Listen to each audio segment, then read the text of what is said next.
آج کل social media پہ ہر بندہ ہی اس پر بات کر رہا ہے، تاغوت اور عورتوں کو جاہل کہنا۔ یہ نواں ہی روڑا پایا ہوا ہے انہوں نے سوشل میڈیا ہوتے، جبکہ اس کی حقیقت کو کم لوگ ہی بتا رہے ہیں کہ تاغوت کیا ہے اور عورتوں کو جاہل کہنا کیسا ہے۔ ہم آپ کو اس بارے میں اویئرنیس دیں گے۔ تو تاغوت کا جو معنی ہے نا، یہ اصل میں مبالغے کا صیغہ ہے، حد سے تجاوز کر جانا، حد سے بڑھ جانا، سرکشی میں۔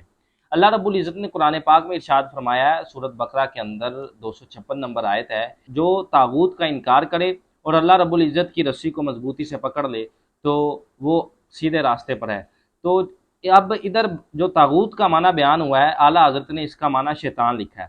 شیطان کے اندر ہر وہ کام آ گیا جو گناہ والا ہے، جو اللہ رب العزت کے مقابل میں ہے، چاہے وہ شیطان خود کرے یا لوگ شیطان والا کام کرے، شیطانوں والا کام کرے۔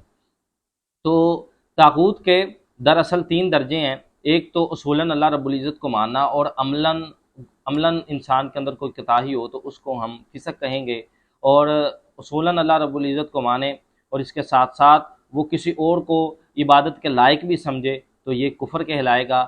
اب ایک شخص ہے، وہ اللہ رب العزت کے ساتھ بغاوت کر کے صرف اپنی من مانی کر رہا ہے اور لوگوں کو بھی اپنے پیچھے لگا رہا ہے، یہ طاغوت کے زمرہ میں آئے گا۔ یہ طاغوت ہے کہ اللہ رب العزت کو چھوڑ کے اپنے آپ کی ماننا، اپنے نفس کی ماننا۔ قرآن میں ارشاد ہے کہ اے نبی، بھلا ایسے شخص کو دیکھیے گا جس نے اللہ رب العزت کو چھوڑ کے اپنے نفس کو اپنا خدا بنا لیا، یعنی وہ اپنے نفس کی پیروی کر رہا ہے۔ وہ اس دنیا میں رہتے ہوئے، حالانکہ اللہ نے اسے بھیجا تاکہ وہ میری بندگی کرے۔ اللہ نے قرآن میں ارشاد فرمایا ہے کہ جنوں اور انسانوں کو اللہ نے پیدا نہیں کیا مگر وہ میری عبادت کریں۔ اب اللہ نے اس کو اس لیے پیدا کیا اس دنیا میں، اس لیے اس دنیا میں بھیجا تاکہ وہ میری عبادت کرے۔ تو انسان جو ہے وہ اپنی من مانی کر رہا ہے، دین اسلام کی سی پرواہ ہی نہیں ہے، دین اسلام کے مسائل کا ہی پتہ نہیں ہے۔ اب آ گئی جی بات، عورتوں کو جاہل کہنا کیسا ہے۔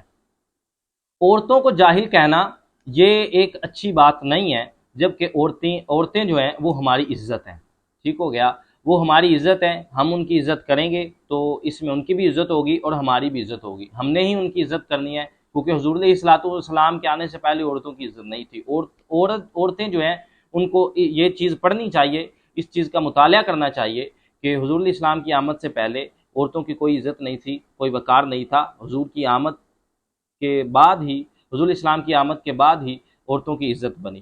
تو اس سے عورتیں جو ہیں ان کو بھی سبق حاصل کرنا چاہیے۔ عورتوں کو جاہل کہنا یہ ایک نامناسب بات ہے، ایسی بات نہیں کہنی چاہیے۔ اور جو یہ بات چل رہی ہے 100 میں سے 95% اور 5%، یہ کوئی بات بنتی جڑتی نہیں ہے، کیونکہ اس طرح کہہ دینا پھر یہ تو عورتوں کی توہین ہو گئی، کیونکہ عورتوں کے اندر تو بہت اللہ رب العزت کی نیک شخصیات بھی گزری ہیں، تو اس طرح یہ ان کی توہین ہوگی اگر ہم جنرلی ہم عورتوں کا لفظ بولیں گے۔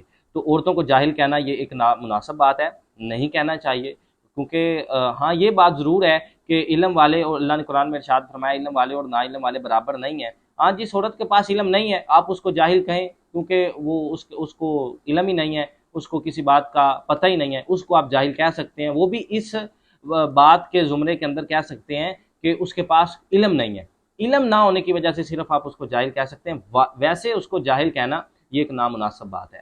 اور طاغوت سے ہمیں بچنا کیسے چاہیے؟ طاغوت سے ہم اس طرح بچیں گے، اللہ نے قرآن میں ارشاد فرمایا طاغوت کا انکار کرے۔ اب انکار کیسے کریں گے؟ انکار ایسے کریں کہ جو شیطانی کام ہے ہم ان کو چھوڑیں، جو ہم اپنے نفس کی مان رہے ہیں ہم اس کو چھوڑیں، تو یہ طاغوت کا انکار ہوگا اور ہم اللہ رب العزت کی رسی کو مضبوطی سے پکڑیں گے۔ اللہ رب العزت ہمیں اس پر عمل کرنے کی توفیق عطا فرمائے۔